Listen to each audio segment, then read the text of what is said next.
عزیزانو یو بادشاه و هغه به د خلکو خبرګیري کوله. یو ورځ د شپې د خپل وزیر سره ووتو چې لاړو په لاره کې څه ګورو چې یو سړی مړ پروت دی. ورنږدې شو لاس یې ور وړلو ویې خوځولو نو پته ولګېده چې دا سړی خو مړ دی. افسوس خبره دا ده چې خلک ورسره خوا په خوا کې تېرېدل او د دغه سړي لاش چتول نه غوښتل. بادشاه خلکو ته اوازونه ورکړل. د شپې وخت نو خلکو بادشاه نه پېژندو. ای خلکو تاسو رانږدې شئ، دا سړی اوچت کړئ، دا خو مړ دی غریب و. ښه یې وینئ، ښه یې ګورئ، ښه یې پېژنئ او اوچتوئ یې نه. خلکو ورته ویې دا ډېر ګناهګار سړی و، ډېر بدکار سیاکار سړی و، ځکه یې نه اوچتو. خیر بادشاه وزیر دا مړ یې اوچت کړو او د هغه کور ته یې ورسولو. ښځې یې چې څنګه دا خاوند ولیدو په چغو چغو په ژړا شوه او په ژړا یې کې ویې او زه ګواهي ورکوم چې زما دا خاوند د الله ولی دی. او په ژړا کې دغه شان لګیا وه. دا د الله محبوب و. بادشاه او د هغه وزیر خوا کې ورنږدې شو، دا خبره یې اورېده او په ژړا کې دا زنانه هم دغه شانتې لګیا ده. بادشاه په دې خبره حیرانه شو، په تعجب کې پرېوتو چې دا خو یو زناکار سړی و، دا خو یو ډېر بدکار سړی و. خلک یې د ګناهونو بیانونه کوي او د ده ښځه وایي ما دا خاوند د الله ولي و. نو دې څنګه د الله ولي جوړ شو؟ خلک ستا دې خاوند ته بیبي ډېر ګناهګار او ډېر بدکاره سړی وایي. خلکو ته رانږدې کېدل نه غواړي او ته وایې دا د الله ولي دی زما دا خاوند. ښځې وایي زما هم د دې خلکو نه همدغه توقع وه.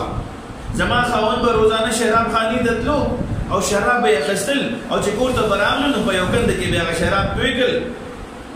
زه لږ شان بوج غومېدې د مسلمانانو نه د ګناهونو سپک کړو. څکل به یې نه، راوړل به یې په خپلو پیسو به یې اخیستل او دا شراب به بیا په یو کنده کې تویول. الله اکبر. نو خلکو خو به ورته کتل چې دا سړی خو یاره دې شراب خانې ته ځي او شراب اخلي، خو دا ورته پته نه وه چې دا سړی شراب اخلي خو تویوي یې. خلکو خو ډېر زیات ګناهګار ګڼلو که نه. دغه شان زما دا خاوند به یو ډېرې بدکارې ښځې ته تلو او هغې له به د یوې شپې اجرت ورکولو او ورته به وایي نن دا دروازه بند کړه، نن شپه به ستا دې دروازې له څوک هم نږدې نه راشي.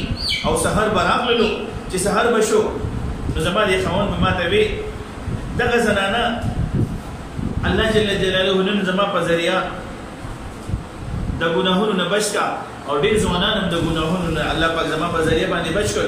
لږ شان خو د ګناهونو دا بوج ترې سپک کړو که نه الله پاک زما په ذریعه.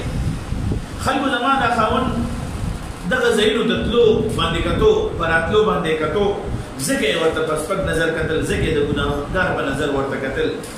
ما به دې خاوند ته وي ای سړیه ته خو دا کارونه کې د نیکۍ دې کارونه کې او نیکۍ ګټې، خو که کله مړ شو که نه نو څوک به دې جنازې ته هم رانږدې شي، رانږدې به نه شي څوک به دې لاش له غسلو هم ورنږدي.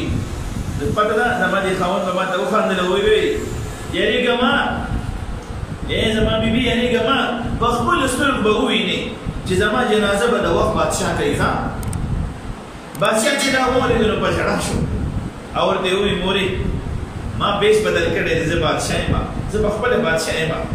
سهار به انشاءالله ستا د دې خاوند په خپله زه غسل کوم، د ده به زه غسل په خپله ورکوم او مورې سبا به ووینې د ده جنازه به د وخت اولیا نیکان او صالحان کوي او بادشاه به جنازه کوي.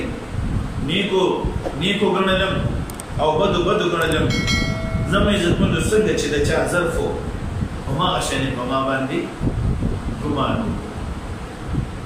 د مولانا تاج اکبر صاحب ښکلي نعتونه او بیاناتو اورېدلو لپاره تاج اکبر نعت خوان یوټیوب چینل سبسکرایب کړئ او ویډیو د ثواب په نیت مخکې شیر کړئ. شکریہ.